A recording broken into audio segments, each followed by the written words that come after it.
We are nearly halfway through this WNBA season, so on today's show, we'll discuss our breakout players of 2025 so far.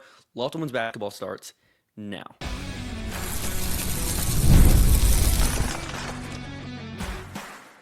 You are Locked On Women's Basketball, your daily podcast on women's basketball. Part of the Locked On Podcast Network, your team every day. Welcome, you are Locked On Women's Basketball. Thanks for making us your first listen every day. We are free and available wherever you listen to podcasts and on YouTube. Today's episode is brought to you by Game Time. Download the Game Time app, create an account, and use code LOCKEDONNBA for $20 off your first purchase.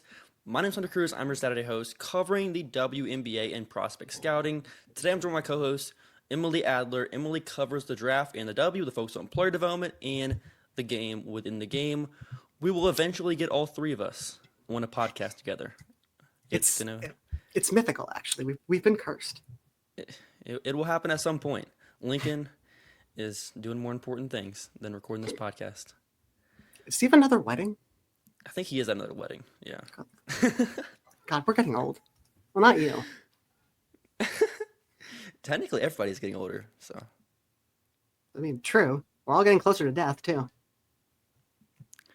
But people that are not getting closer to death in terms of their basketball career is these breakout players. These breakout players are emerging talents in the league. I have separated these players for us into 5 different categories. Players that went from all-star to all-W, a good starter to an all-star caliber player. Then you have rotation to like a high-end rotation player. Then like the fun one is like players that were cut or traded this past year to now being solid rotation. Then one that's also very fun is just the fountain of youth. Some older players that turn back the clock in 2025 and are being valuable players for their teams. And in some cases, very good teams with these 2 players I have listed. So who is the first name for you in that first tier? The most important one as far as elevating their game. I don't have anyone in that first tier. Nobody? Nobody there? We talked about this before the show. You have some higher ratings than I do, so I'm curious who you have there. Based on what I've seen so far this season, I have Alicia Gray in that first tier. Okay, see, I expected that you were going to have a couple that, like, to me, count as last year's breakouts. To me, Alicia Gray is about as good as she was. I mean, probably a little bit better. The shooting's the difference to me. What's the difference in the shooting? I mean, she was like 34% last year from 3, and she's at over 40% this year so far. I mean, I guess that makes sense. To me, it was always like, when I think about, improvements or like player levels in development, to me, it's like, I know what level of 3-point shooter she is. So if there's a dip that much like last year, I'm not expecting that to stay. But it wasn't just, because the thing for me here is, so she was 40% her last year in Dallas, 35% first year in Atlanta, second year was 34%. So now she's back up to that same efficiency as she was in Dallas, but the usage difference, like pretty stark difference there as far as the role too. I guess that's fair, but I think my point is I was already thinking of her as like a soft 7, even coming into this year, just because of the last year in Atlanta. So unless she was giving anything back, I wasn't expecting to think of her as a 6. Like she either was or should have been all W last year.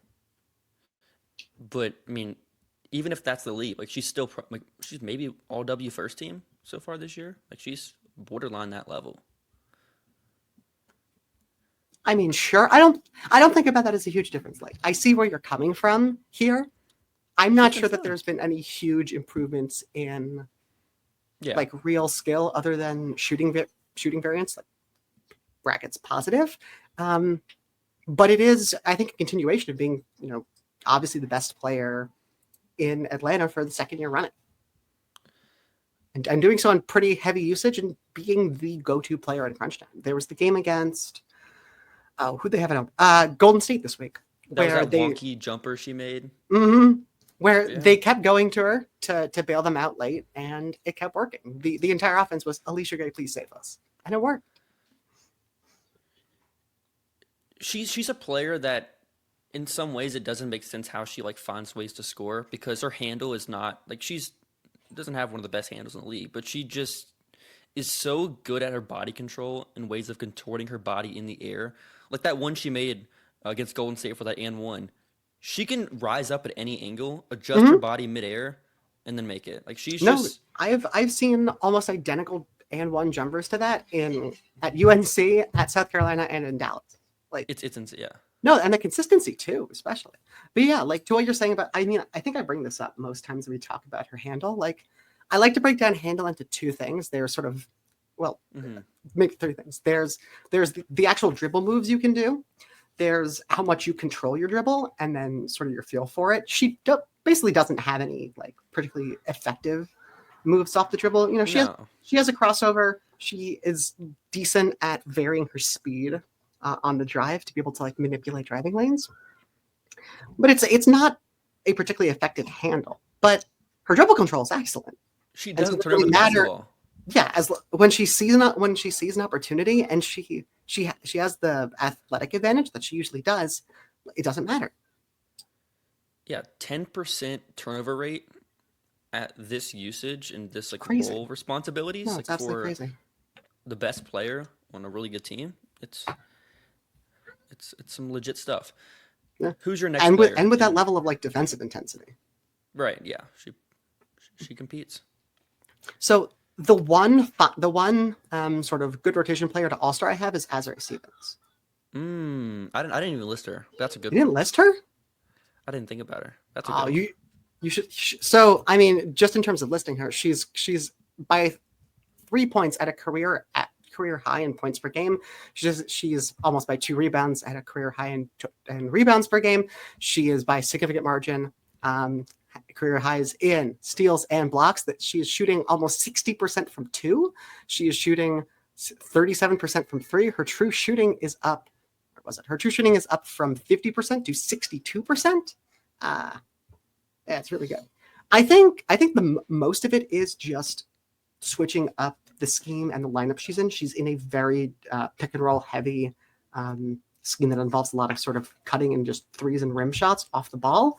And for her, I think especially part of it is, her sort of best position has been an open question for a while. She played the 5 and the 4 and the 3 really in Chicago, and it all really varied based on the teammates she was with. There was a lot of playing with Candace. There was a lot of playing with Steph Dolson. So things differed a lot in those. Now playing with Dearica Hamby, things look really different because Dearica Hamby is an offensive 5, a defensive 4.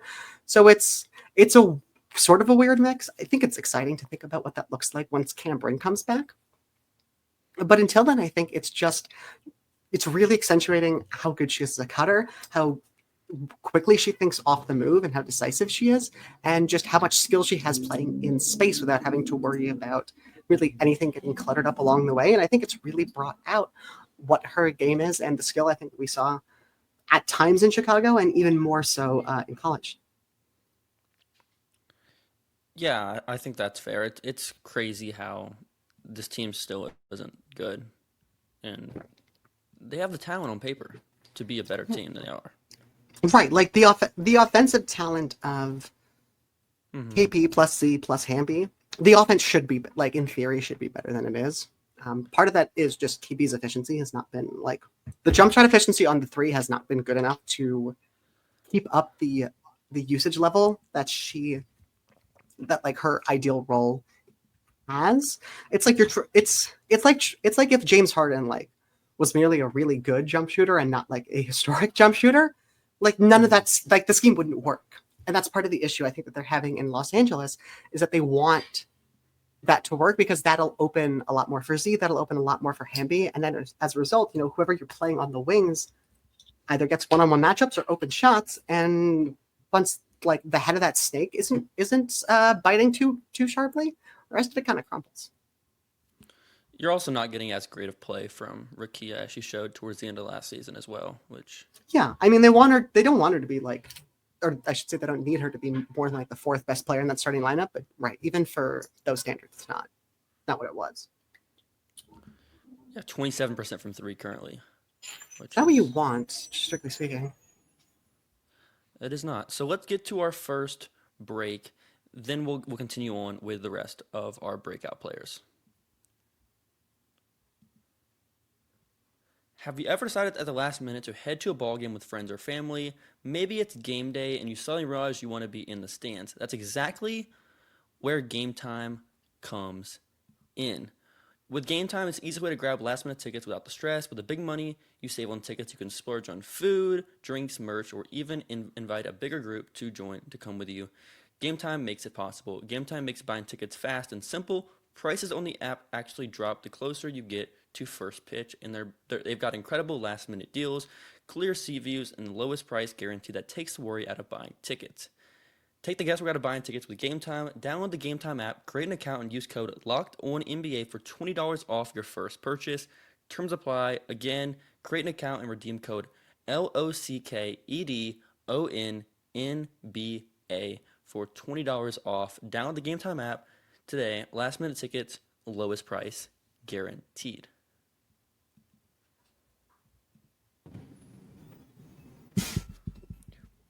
We are now back to kick off segment 2. Who is your next player, you would have in this group or in the group below this? I also have Z was the only player I had in this group. So in the top 2 groups, do you have anyone else? One player I do have is Gabby Williams. I would have Gabby here, I think. That makes a lot of sense. For me, it's a little tough with her because how much of this is shooting variance, right? The 3-point is... The shooting has fallen off a bit. It's at 35% now. She's at least still having, like, every couple of games, it's still to 2 of 5 from 3, which, like, for what her skill set is around that, that's, like, huge in terms of the leverage it has on the rest of her offensive game. I'm interested in sort of outside of shooting variance, sort of what you see in her skill set. I think she's been more aggressive off the catch. I think we've seen her like have a more aggressive like scoring mentality this season. I was looking at the finishing numbers, and the finishing numbers still aren't great in the half court, but I'm like, wow, it seems better when I watch her play. Obviously in transition, she's insane. Like, that game so against New York, the way she was making plays in passing lanes doesn't make sense. Like you shouldn't be this athletic on a basketball court. For the numbers, she's at 7.1 2-point attempts per game this year. It's the highest of her career, or ties with 2023. But in that year, her 2-point percentage was at 40.8. Now it's at 52.1. She's made more pull-up twos this year. I think she's been more effective in that way, as she has been in previous seasons. And then like defensively, she's ridiculous on that end. The passing just connects things in so many different ways. Cutting. That makes a lot of sense to me. A lot of the issue when she first got to Seattle, it was lineups with her, Sue, Jewel, Stewie, and then either Jacy or Tita Charles. A lot of the issue was that, her rim pressure, she was really the only person in that lineup who was a rim pressure player. And along with the playmaking, which she was eventually moved over Jewel into that sort of secondary playmaker role, it was, in theory, there should have been pretty strong ways for it to fit, even with her being a poor jump shooter at the time. But again, there were a lot of these sort of record scratch moments where she gets the ball and, it wasn't that she necessarily froze, but the reactions weren't as quick as they should have been to really take advantage of that. And I think if you just go back and you watched, I think that's 2022. If you go back and you just watch 2022 and you compare it to 2025 for her, I'm right there with you. I think that's had huge cascading effects on the rest of her game, especially in terms of, like you said, being able to have the confidence, I think, to get to the rim as much as she should instead of settling for all these off-balance jumpers that she's had in the past. Yeah, even though they are going in from 10 to 16 feet, she's at 45% this year, which last year that was at 22% in her 12 games. So that's a pretty big leap. I'm a little afraid of what happens when that falls along with the 3-pointer sort of, and by falling I mean regressing. Not there yet. Yeah, let's hope this is just her continuing to pretend she's playing for France. If this is FIBA Gabby Williams for the rest of her career, FIBA Gabby Williams is like a top 35 player all time. Yeah, she's gonna make more All-Star teams. She's all defensive first team for sure. Should be. Not DPOY. She has a steal rate over 4%. I think her block rate's approaching 2. It's crazy. She might get some DPOY votes, but I just think it's tough with how weird the Seattle's defense has been this year. It's so much worse than it should be. They're not nailing rotations. Izzy's sort of straight up rim protection hasn't been as impactful as it's been in the past. What do we want? Okay, one more player I would it's weird. I wouldn't have her in this tier. She's like in the middle between the next tier and this tier. It's Angel Reese. I think based on what we've seen recently, I think the last like 10-game stretch has been. I think she's been a 6 the last 10 games. I think she's been like pretty ridiculous. Yeah, I'd say it's been like it's been like 4/45 to like 55/6 has basically been the improvement here. And like, okay, her last, what is it? Her last 9 games are slash lines of 16.5, 14, 4, and 1.5 against. Nobody's ever done that. Against 3.5 turnovers. She's finally shooting 50% from 2 over this. That's span. what you. That's all she needs to be at. If she's at 50% from 2 on top of everything else, that's like. Which is the only time in her career she's ever done it. Like, and she's done it over the past 9 games. Keep doing it. It's great. It makes the defense has continued improving over time. The W, which I think we pretty much all expected. That's unsurprising. We've talked about this in weeks past. We talked about this early in the season. The passing obviously is one of the things. The passing is why she's pops. here for me. Yeah, it's the offensive role, right? Because she also wouldn't have this kind of scoring efficiency if it wasn't for the fact that she's moved from primarily a scorer to primarily a playmaker who counters with scoring, and it's been impressive, at least for parts of this run, how she's adapted to that and really willing to take that on. I'm very hopeful that it stays that way, and certainly if it does, it's an extremely unique player who, I have maybe some concerns about how you can maintain sort of pace as league-wide pace increases, as far as being able to keep up with scoring, but like, I mean, for someone in her second year, it's really, really impressive. Yeah, and I think my favorite part about the way they're using her, we talked about before, I think Angel is a much better downhill player than she is as a post-up player.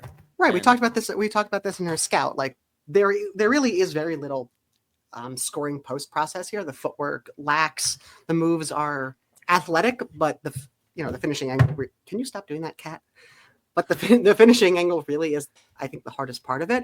But she is so quick off the catch and such an athletically dominant, just unstoppable driver that it really is so hard to defend.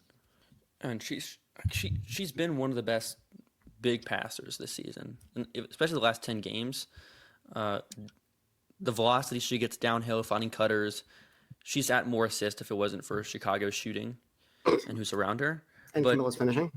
Yeah. Unique star. Like this is like, if this is going to be a superstar player in the league, it's going to be like the most unique one we've it's like not as unique as Alyssa Thomas, but like as far as like this is like a funky player and just finds ways to be valuable. That's what you're looking at for Angel to do, I think. Absolutely, for sure. So let's get to our final break. Then we'll continue on with some more players down the line on this list.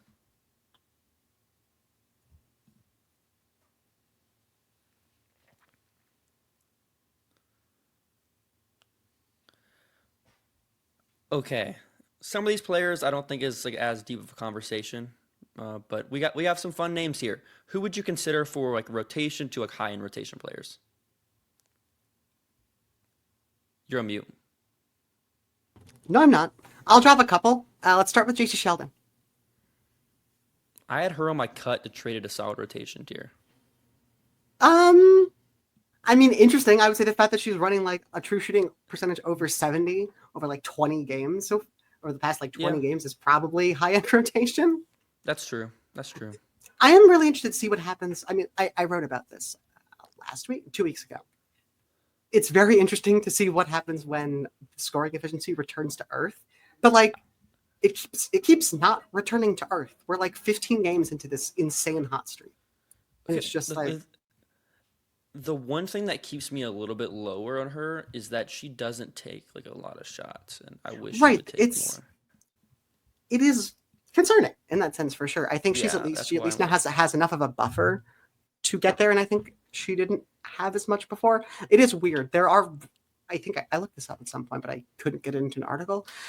There are very, very few players who have had hot streaks, even like approaching this level of heat, where they just have kept running usage rates still under 20%. It's kind of insane. She's at 14% right now. On the season, yeah. Yeah, it's But like again, even for the doesn't take hot streak, it's still super low. No, it's Yeah. crazy. And she's not.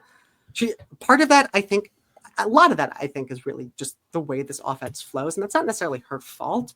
But she's not as much of that ball handling creator as this is gonna be a weird list. Tina Charles, Sanaya Rivers, and Bria Hartley, which I don't think necessarily caps her game, but it is given who they have handling the ball right now and how few advantages they create with it, especially for their teammates. I think the usage, I feel confident the usage would be higher with, if she was playing with Caitlin or Paige or Sky, really any in that set. It's just they have so few opportunities to get her the ball where she's working against a closeout or a rotation. And I think that really affects that. But I mean, even still, the aggressiveness is much higher. She's not settling for jumpers nearly as much as she was before. The 3-point form is actually quicker than it was at Ohio State. So at least some of that improvement from deep is believable. Defensively, she's a lot more confident in her footwork and her hands. Nice to see. one player I have in this tier. You probably have her down, I would think, assuming how much you've liked her this year, is Naz Hillmon. I have her in this tier. I have her here just because the shooting. Like she's right. If you're gonna have a 4 of 7 game from 3, that's at least a 55. She made more threes in that game than she did for her last 7 years playing basketball. It's crazy. That shouldn't be possible. Same player, but she's such a good role player.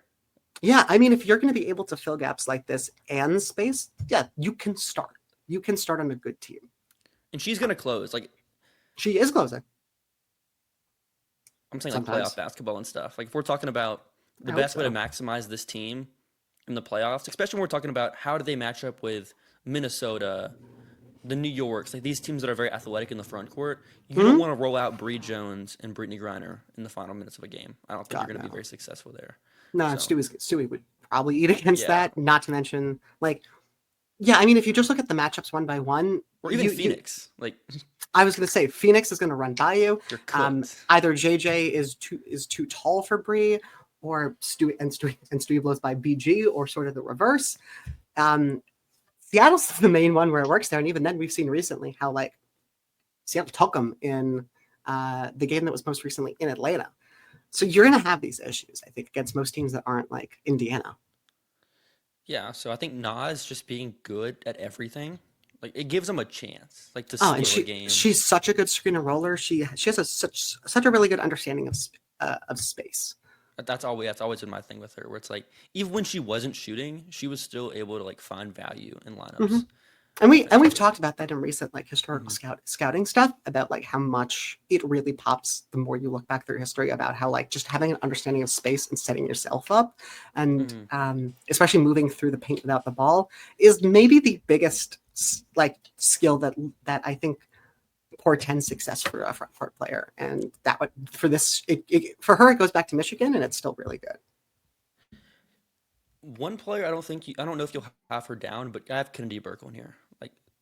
Shooting same player, but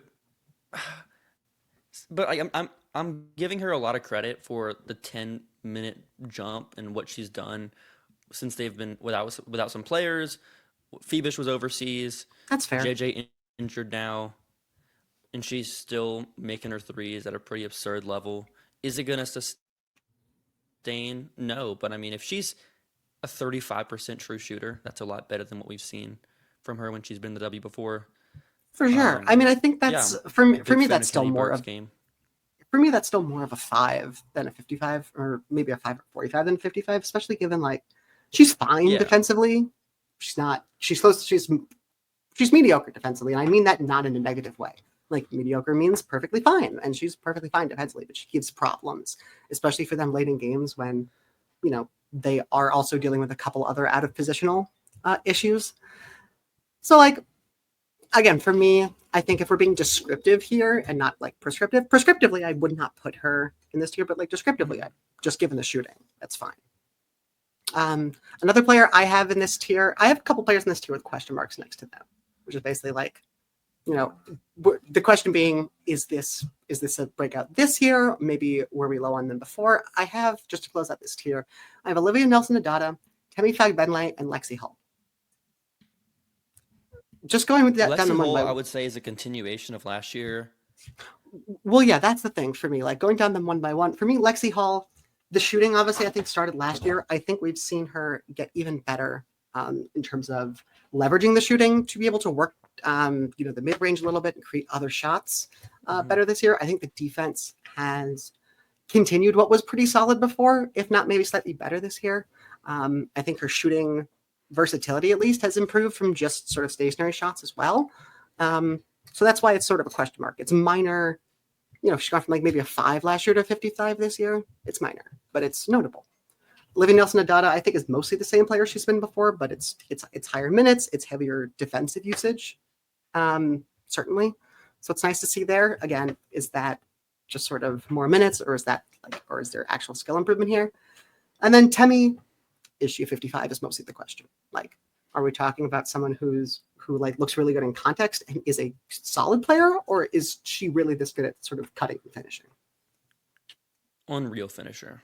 So good. It's crazy. She would probably be like top of the league in field goal percentage if it wasn't for her taking so many threes and not making them. I wonder how much that actually affects teams having to play out and letting her get these cuts in though. Yeah, that's fair. I don't know if Do you have anyone else in this tier? Nah, not really in that tier. Fair The enough. tier below, I have 2 players in the cut/traded a solid rotation. Players that were they WNBA players was the question with them. A year ago ish. I have Veronica Burden here. And I have Letitia Me here. Oh, I needed to have both those players on here. I have 3 names and that's not any of them.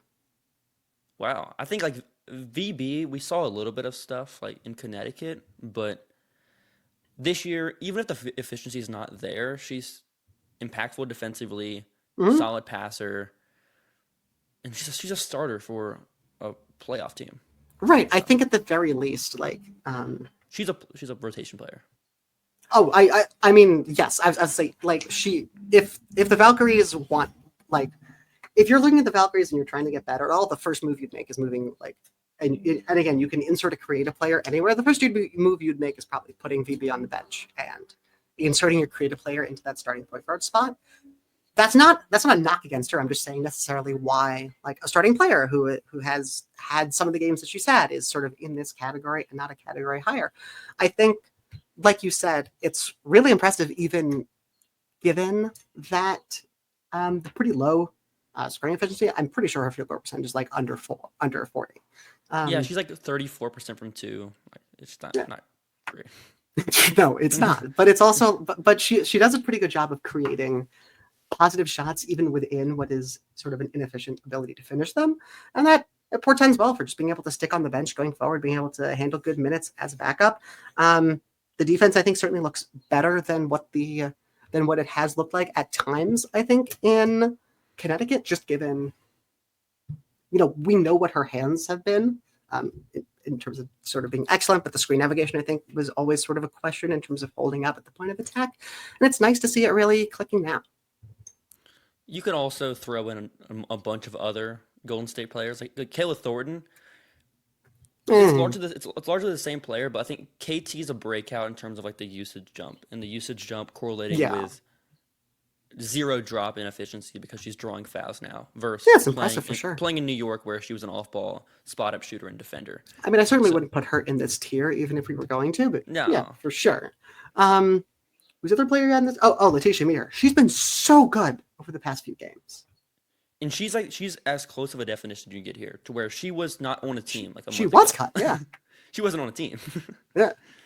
Twice. Yeah. The other players I have in here, I have another Valkyrie. I have Kate Martin. I think, we obviously know she can hit open threes. There's a lot of players who are sitting around waiting to get a call for like a hardship contract in the W who can hit open threes. She's hitting slightly fewer threes this year, but the shot diet is certainly tougher than it was last year. They're deeper. It's more off the dribble.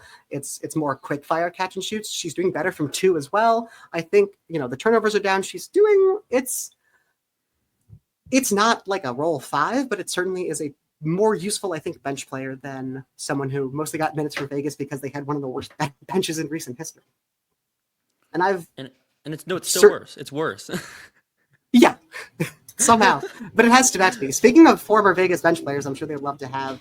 I'm sure you'll disagree with this one. I have Sid Colson here. Yeah, no.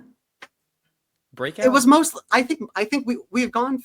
She's found a youth, if you want to count maybe. her. I mean, I think in Indiana she's looked, not a breakout for sure, but I think in Indiana she certainly looked like a very competent backup point guard.